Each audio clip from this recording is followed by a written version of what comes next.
teman-teman, kenalin nama aku Dian Mardhanita Sudrajat, biasa dipanggil Dian dengan NIM 2514000218.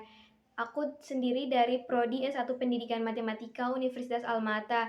Di sini aku mau bikin video presentasi. Aku mau menjelaskan materi yang telah disampaikan dari dosen pengampu mata kuliah kealmataan. Nah, di sini kami tuh dikasih beberapa materi yang udah pernah diajarin sama beliau. Aku memilih untuk menjelaskan atau membawakan materi yang berjudul Membina dan Menumbuhkan Akhlak kepada Orang Tua dan Orang Lain, serta implementasinya dalam kehidupan sehari-hari.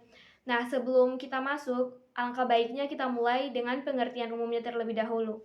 Jadi di sini aku bagi beberapa bagian atau jadi beberapa poin.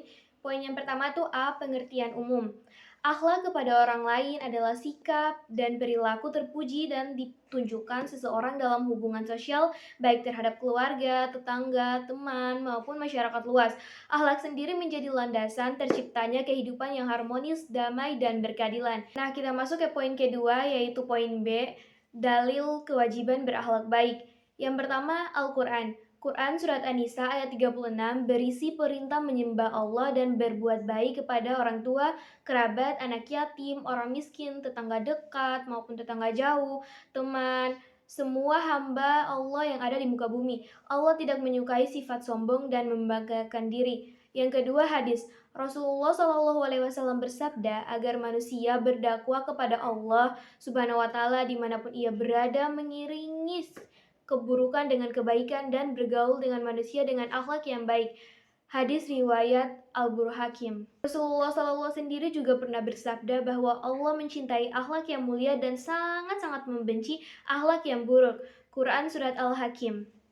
Nah, kita masuk ke poin yang ketiga, yaitu poin C, prinsip dasar akhlak sosial. Yang pertama ada ta'aruf dan ta'afum. Ta'aruf sendiri yang artinya saling mengenal dan tafahum artinya saling memahami kondisi satu sama lain.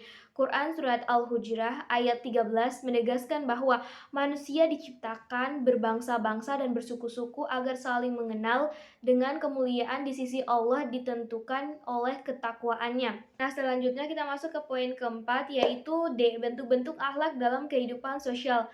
Ta'afum. Ta'afum sendiri yang artinya tolong-menolong dalam kebaikan, tolong-menolong dalam hal kebaikan dan ketakwaan, bukan dalam dosa dan pelanggaran.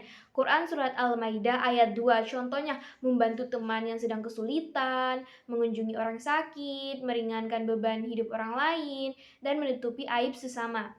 Yang kedua ada ta'aful. Ta'aful sendiri kan artinya saling bertanggung jawab. Saling bertanggung jawab memikul beban dan tanggung jawab bersama-sama. Tidak membiarkan salah satu pihak menderita tersendiri atau menderita sendiri. Perumpamaan kaum mukmin seperti satu bangunan yang saling menguatkan satu sama lain. Hadis riwayat Al-Bukhari. Yang ketiga ada husnuzon yang artinya sendiri berprasangka baik. Husnuzon adalah sikap berprasangka baik kepada Allah Subhanahu wa Ta'ala dan kepada sesama manusia serta menjauhi persangka buruk. Quran Surat Al-Hujrah ayat 12, larangan berprasangka buruk, mencari-cari kesalahan orang lain dan mengunjingnya. Nah, keempat ada tasamu yang artinya toleransi, sikap lapang dada, saling menghargai perbedaan dan tidak memaksakan keyakinan.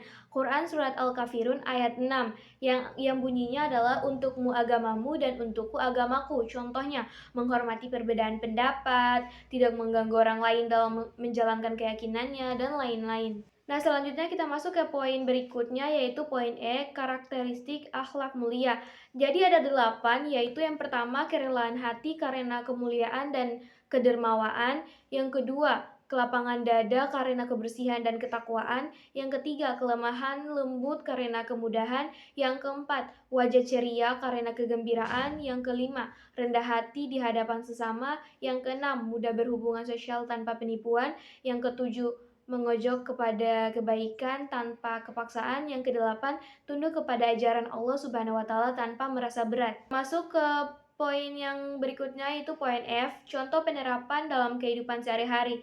Yang pertama, dalam kehidupan bertetangga, tidak mengganggu tetangga yang sedang beraktivitas, ikut berbahagia atas nikmat yang diterima oleh tetangga, tidak menghalangi hak tetangga. Nah, yang kedua, contoh kasus ta'aruf dan tafahum. Seseorang yang mengetahui temannya berada dalam kesulitan ekonomi, berinisiatif membantu dengan memberikan kesempatan kerja sehingga dapat meringankan beban hidup temannya tersebut. Nah, selanjutnya kita masuk ke poin yang terakhir yaitu poin G, kesimpulan.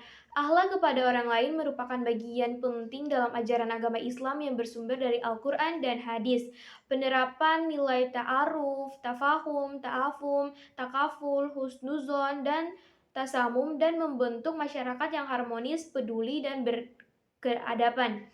Akhlak yang baik merupakan bukan hanya dipahami tetapi juga harus diwujudkan secara nyata dalam kehidupan sehari-hari. Sekian penjelasan singkat dari saya mengenai materi yang telah saya pilih. Mohon maaf jika ada kesalahan. Wassalamualaikum warahmatullahi wabarakatuh. Bye bye.